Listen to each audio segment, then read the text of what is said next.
تو ابھی ہم آتے ہیں کریکولم کے اوپر. کریکولم آپ کس کو کہتے ہیں؟ کریکولم کسے کہا جاتا ہے؟ نصاب. نصاب کی اگر ہم تعریف کریں،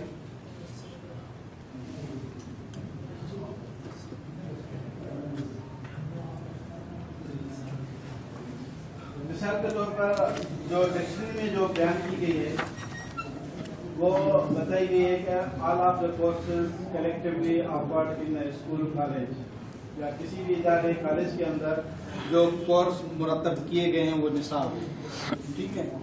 اور سیلو مصنف وہ کہتے ہیں کہ ایک پروگرام پلان جو لرننگ اپارچونیٹیز جو مواقع میسر کرے شاگرد کو کہ وہ وہاں پر سیکھے. شاگرد جو ایسے مواقع دیے جائے کہ وہ اس کو سیکھنے کا جو ہے اس کو موقع فراہم کیا جائے، اس کو نصاب کہتے ہیں. اس طریقے سے لانگ اسٹریٹ ہے اور بہت سارے سویل ہیں، پریپ ہے، ہر ایک نے الگ الگ تعریف کی ہے. لیکن بہت ساری تعریفیں کی ہے، ہر ایک مصنف نے الگ الگ تعریف کی ہے، ہر ایک کا اپنا مائنڈ ہے. نصاب کے اوپر ہم ویسے تو ہمارے مسلم اسکالرز نے بہت سارے علوم ایجاد کیے، نئے نئے فن ایجاد کیے، لیکن نصاب کا جو فن ہے، جو علم ہے، وہ کسی مسلمان نے ایجاد نہیں کیا. نصاب کی کام کیا ہے، بلکہ ابتدائی طور پر نصاب کو ترتیب دینا یہ مسلمانوں کا ہی کام تھا. ٹھیک ہے. مدارس مسلمانوں نے بنائے، تعلیم کا آغاز مسلمانوں کیا. دوسری جگہ تھے لیکن وہ ایکسپینسو تھی. اگر بہت پیچھے چلے جائیں، ارسطو میں ملتے ہیں، افلاطون ملتے ہیں، اس کے شاگرد ملتے ہیں، لیکن وہ ایکسپینسو تھی. وہ لوگ ہر ایک کے لیے وہ نہیں تھی، وہ ہر ایک کے لیے علم کو جو ہے نا وہ اجازت نہیں دیتے تھے. یہ نبی کریم صلی اللہ علیہ وسلم کا ہی کارنامہ ہے، ان کا ہی یہ انقلاب ہے کہ اس نے ہر ایک کے لیے علم کے دروازے وا کر دیے. ٹھیک ہے نا. مثال کے جنگ بدر کے اوپر جو ہے کفار قید کیے گئے، آپ صلی اللہ علیہ وسلم نے کہا فدیہ دے دو. جو لوگ فدیہ نہیں دے سکتے تھے، آپ صلی اللہ علیہ وسلم نے کیا کہا؟ جو ایک کافر قیدی ہمارے 10 بچوں کو یا 10 مسلمانوں کو لکھنا پڑھنا سکھائے گا، اس کو آزاد کیا جائے گا. کتنا بڑا سودا کر دیا. ٹھیک ہے.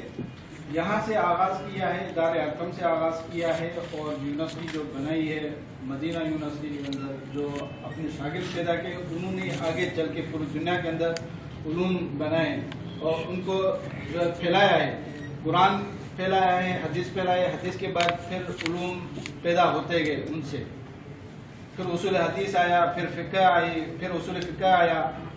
یعنی جو جو پھر سائنس آتی گئی اس کے پھر اصول بھی آتے گئے تو اس کو کیسا ہونا چاہیے. ٹھیک ہے. اس طریقے سے مسلمانوں نے بہت سارا کام کیا.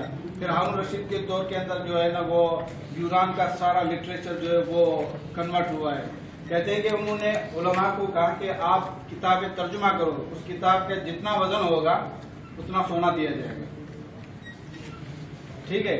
تو ان علماء نے کیا کہ موٹے موٹے کاغذ جو ہے نا وہ استعمال کرنا شروع کیا، ترجمہ کے وہ، لیکن ان کو منع نہیں کیا. تو دوسرے علوم انہوں نے کنورٹ کی. پھر فلسفہ آیا اور اس طریقے سے یہ چلتا رہا، سلسلہ چلتا رہا. اب یہ رکنے کا نام نہیں لے رہا. جیسے کہ مسلم بھائی نے بتایا کہ ایسے ایسے علوم آ رہے ہیں. کسی فورم کے اندر باتیں ہو رہی تھی کہ فقہ کے اندر کہتے ہیں کہ علماء اجازت نہیں دے، گردے جو ہے وہ ٹرانسپلانٹ کرنی چاہیے کہ دوسرے انسان کے اندر یاد نہیں. علماء آج تک صحیح فتویٰ نہیں دے پا رہے. تو کوئی کہہ رہا تھا یہ مخالفت ہو رہی ہے، علماء ایسے ہیں، مولوی ایسے ہیں. مولوی کا کام نہیں، یہ اللہ کا کام ہے. اللہ نے ایک امانت دی ہے، وہ اپنی طرف سے کیسے جو ہے وہ دے سکتے ہیں. ٹھیک ہے. کسی انسان کے کام آ سکے کریں. لیکن میں نے اس کو کہا کہ سائنس آگے اتنی ترقی کرے کہ کسی سے گردے لینے کی ضرورت بھی نہیں پڑے گی. اور اتفاق سے میں نے جب یہ بات بھی اس کے 1 مہینے کے بعد میں نے ایک ویڈیو دیکھی فیس بک کے اندر کہ یورپ کے اندر جو ہے نا یونیورسٹی کے اندر انہوں نے ایک گردہ بنایا، مشین بنائی. تو سائنس اتنی آگے بڑھتی جا رہی ہے، تیزی سے بڑھتی جا رہی ہے. سب نے دماغ کی بات کی، لیکن یہ بھی کہ اللہ تعالیٰ نے جو انسان کو عقل دی ہے وہ اتنی بڑی نعمت ہے کہ ہم پوری زندگی میں اس کا 10واں حصہ بھی خرچ نہیں کرتے. اس کی میموری اتنی، کمپیوٹر بھلے آگے چلے جائے، بہت آگے چلا جائے، لیکن جو اللہ نے بنایا ہے نا ہمارا، وہ کمپیوٹر سے بھی آگے ہے۔ یہ ہے کہ ہم اس کو استعمال کرنا نہیں جانتے، استعمال نہیں کر سکتے، وہ ایبلٹی نہیں ہے۔ صرف 10%، آئنسٹائن کا پتہ نہیں کتنا بولتے ہیں کہ اس نے صرف اتنا دماغ خرچ کیا ہے۔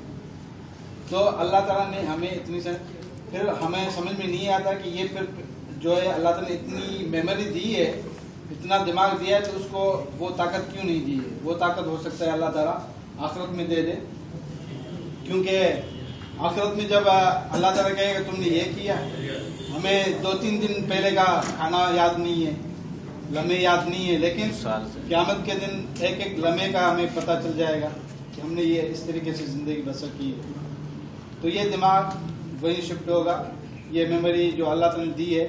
چیلنجز ہیں، سائنس بڑھ رہی ہے، آگے بڑھتی جا رہی ہے، لیکن انسان اس کے ساتھ ساتھ اس رفتار سے جا رہا ہے۔ انہی سپر کمپیوٹر کو چلانے والے پھر بھی انسان ہی ہیں، ٹھیک ہے۔ تو یہ نہیں ہے کہ سارے علوم آ جائیں گے، چپ آ جائے، علوم آ جائے گی تو ہمارے کام کے لیے نہیں، اللہ تعالیٰ پھر ہمارے لیے دوسرے میدان پیدا کر دے گا۔ یہ ابھی کائنات نا تمام ہے، شاید کہ علامہ اقبال کا شعر جو ہے اس طریقے سے کہ ابھی تک جو ہے وہ اللہ تعالیٰ نے پیدا ہمیں اسی لیے کیا تھا۔ جو اللہ تعالیٰ نے سجدہ کروایا تھا نا فرشتوں کو، وہ کس وجہ سے کروایا تھا؟ کس واقعے کے بعد کروایا تھا؟ وَعَلَّمَ آدَمَ الْأَسْمَاءَ كُلَّهَا۔ اللہ تعالیٰ نے وہ ودیت کی ہوئی چیز انسان کے اندر کہ وہ انسان جو ہے اپنی صلاحیتوں کے بل بوتے کے اوپر وہ چیزوں کو بناتا جاتا ہے، نام رکھتا جاتا ہے۔ آپ ایک ہی دوائی کے 10 نام کیسے رکھ لیتے ہیں؟ ٹھیک ہے نا؟ تو اس طریقے آپ کائنات کے اندر جو جو انسان چیزیں بنائی ہے، دوسری بھی مخلوقات ہیں، جن ہیں ہم سے زیادہ پاورفل ہیں، فرشتے ہیں، انہوں نے آج تک کوئی چیز ایجاد نہیں کی، یہ انسان ہی ہے۔ تو اللہ تعالیٰ نے کہا تھا کہ جو چیز میں جانتا ہوں تم نہیں جانتے، اور اللہ تعالیٰ نے جو معجزہ دیا ہے ہر ایک پیغمبر کو، وہ اس کے دور کے حساب سے دیا ہے۔ مثال کے طور پر حضرت داؤد علیہ السلام کے دور میں لوہار کے کام جو نئی نئی چیزیں بناتے لوہے کی چیزوں سے، اور خود حضرت داؤد علیہ السلام نے زرہ ایجاد کی تھی، اور لوہا ان کے ہاتھوں میں آ کے موم بن جائے، جیسے اس کو موڑتے وہ مڑ جاتا۔ وہ جو اس قوم کے جو ماہر لوہار تھے نا، وہ دیکھتے حیران رہ جاتے، کہتے یہ انسان کا کام نہیں، یہ کوئی معجزہ ہے، یہ نبی ہے۔ حضرت موسیٰ علیہ السلام کو لاٹھی دی، عصا دیا، روشنی دی، دنیا کے ٹاپ جادوگر آ گئے۔ فرعون نے اپنی پوری کوشش کی، جو دنیا کے سب سے بڑے بڑے جادوگر تھے ان کو بلایا، وہ سارے سجدہ ریز ہو گئے، کہا کہ یہ جادو نہیں ہے۔ تو اللہ تعالیٰ نے جس قوم کو کہ نبی دیا، اس قوم کو معجزہ بھی اسی حساب سے دیا ہے۔ حضرت عیسیٰ علیہ السلام کے دور کے اندر یونان کی طب تھی، ہر ایک علاج تھا ان کے پاس، موت کا نہیں تھا، برس کا نہیں تھا، گنج پن کا نہیں تھا، لیکن حضرت عیسیٰ علیہ السلام جس کو ہاتھ لگاتے وہ شفا یاب ہو جاتے، مردہ اٹھ کھڑا ہو جاتا۔ وہ طبیب بھی کہنے لگے کہ یہ میریکل ہے، معجزہ ہے، اور کچھ نہیں ہے، یہ نبی ہے۔ تو اللہ تعالیٰ نے جو قرآن جو سب سے بڑا معجزہ ہے، یہ سائنس کی کتاب ہے۔ سائنس معنی یہ نہیں ہے کہ جو ٹیکنالوجی ہے، سائنس کی معنی علم۔ اقرا بسم ربک الذی خلق، پہلی آیت اقرا سے پڑھو۔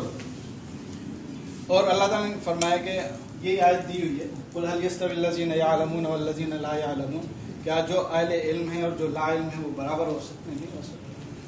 تو یہ آج کا دور سائنس کا دور ہے، تو اللہ تعالیٰ نے معجزہ بھی کتاب جو ہے وہ سائنس کی دی ہے، اس میں ہر چیز ہے۔ ہر چیز کا مطلب یہ نہیں ہے کہ اب وضو کا ایک ایک طریقہ ہو، نہیں، اس کے اندر اشارات ہیں۔ ہم کہتے ہیں کہ وہ جامع کتاب ہے۔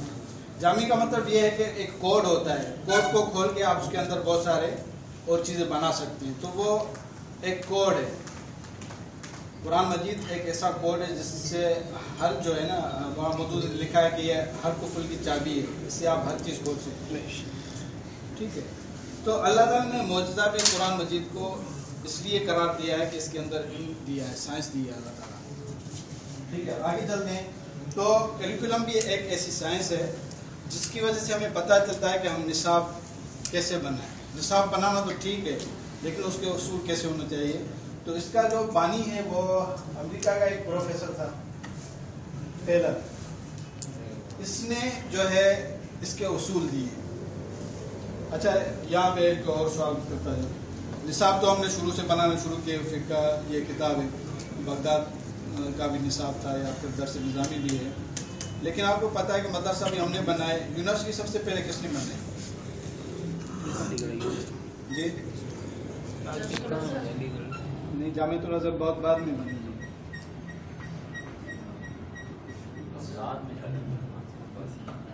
جامعہ کروان اور ایک عورت نے بنائی, فاطمہ,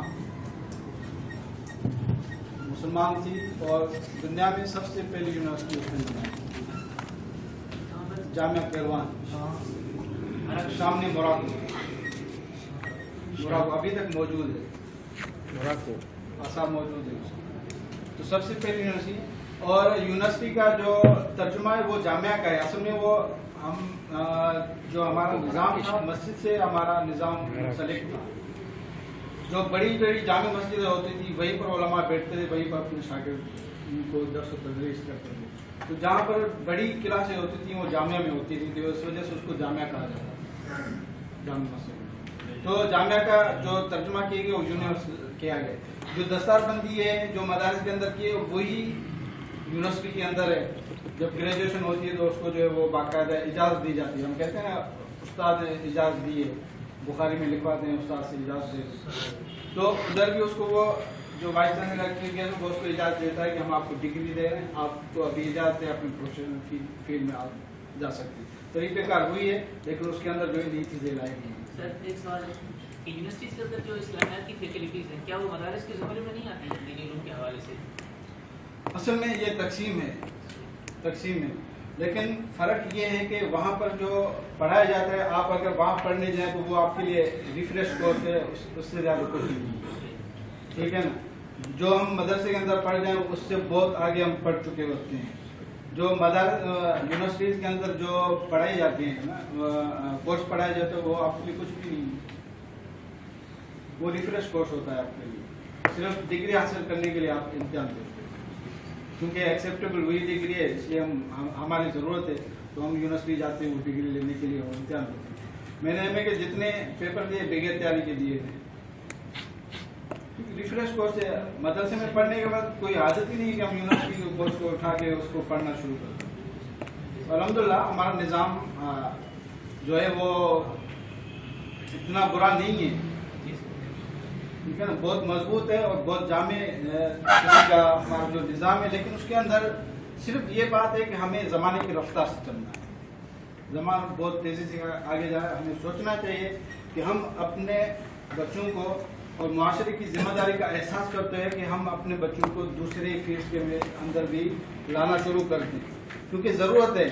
یونیورسٹی والے یا جو دوسرے ادارے ہیں وہ صحیح آدمی نہیں دیں گے آپ کو, وہ ایماندار آدمی نہیں دیں گے. ایماندار آدمی آپ کو پھر بھی مدارس سے ملیں گے. ضرورت ہے کہ ہمارے بچے ججز بھی بنے, ہمارے بچے جو ہے میڈیکل فیلڈ میں بھی جائیں, ہر شعبے کے اندر ہمارے بچے جانے چاہیے.